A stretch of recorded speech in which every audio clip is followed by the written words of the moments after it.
ರಾಮ ಮಂದಿರ ಉದ್ಘಾಟನೆ ಕಾರ್ಯಕ್ರಮಕ್ಕೆ ಕಾಂಗ್ರೆಸ್ಸಿಗರ ಗೈರು ವಿಚಾರಕ್ಕೆ ಸಂಬಂಧಪಟ್ಟ ಹಾಗೆ ಮಾಜಿ ಸಿಎಂ ಕುಮಾರಸ್ವಾಮಿ ಪ್ರತಿಕ್ರಿಯೆಯನ್ನು ಕೊಟ್ಟಿದ್ದಾರೆ. ಯಾಕೆ ಹೋಗಲ್ಲ ಅಂತ ಅವರೇ ಹೇಳಬೇಕು. ಅವರ ತೀರ್ಮಾನ ನನಗೆ ಸಂಬಂಧಪಟ್ಟಿದ್ದಲ್ಲ.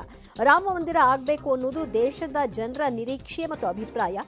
ರಾಮ ಮಂದಿರ ಉದ್ಘಾಟನೆ ಭಾರತದ ಹಬ್ಬ ಅಂತ ಎಚ್ಡಿಕೆ ಹೇಳಿದ್ದಾರೆ. ಅದು ಅವರು ಯಾವ ಕಾರಣಕ್ಕೆ ಹೋಗ್ತಿಲ್ಲ ಅಂತಕ್ಕಂಥ ಬಹುಶಃ ಸಾರ್ವಜನಿಕರು ಅವರೇ ಹೇಳ್ತಾರೆ.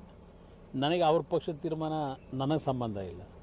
ಇದು ಈ ಒಂದು ರಾಮ ಮಂದಿರದ ಉದ್ಘಾಟನೆ ಏನಿದೆ, ಇಡೀ ದೇಶದಾದ್ಯಂತ ಜನರ ಒಂದು ನಿರೀಕ್ಷೆ ಇದ್ದಂಥದ್ದು. ಹಲವಾರು ವರ್ಷಗಳಿಂದ ನಡೀತಾ ಇರತಕ್ಕಂಥ ಈ ಗೊಂದಲ ಏನಿದೆ, ಅದಕ್ಕೆ ಸುಪ್ರೀಂ ಕೋರ್ಟ್ನಿಂದ ಏನು ತೆರೆ ಎಳೆದಿದ್ದಾರೆ.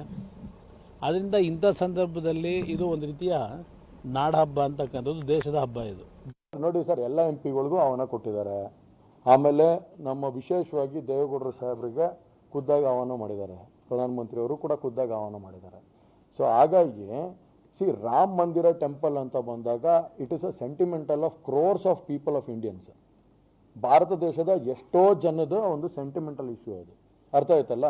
ಸೊ ಹಾಗಾಗಿ ಅದರಲ್ಲಿ ನಾನು ರಾಜಕಾರಣ ಮಾಡ್ತೀನಿ ಅನ್ನೋದಾದ್ರೆ ಅದು ನನ್ನ ಪ್ರಕಾರ ಅದರಷ್ಟು ಮೂರ್ಖತನ ಇನ್ನೊಂದು ತೋರಿಸುತ್ತೆ.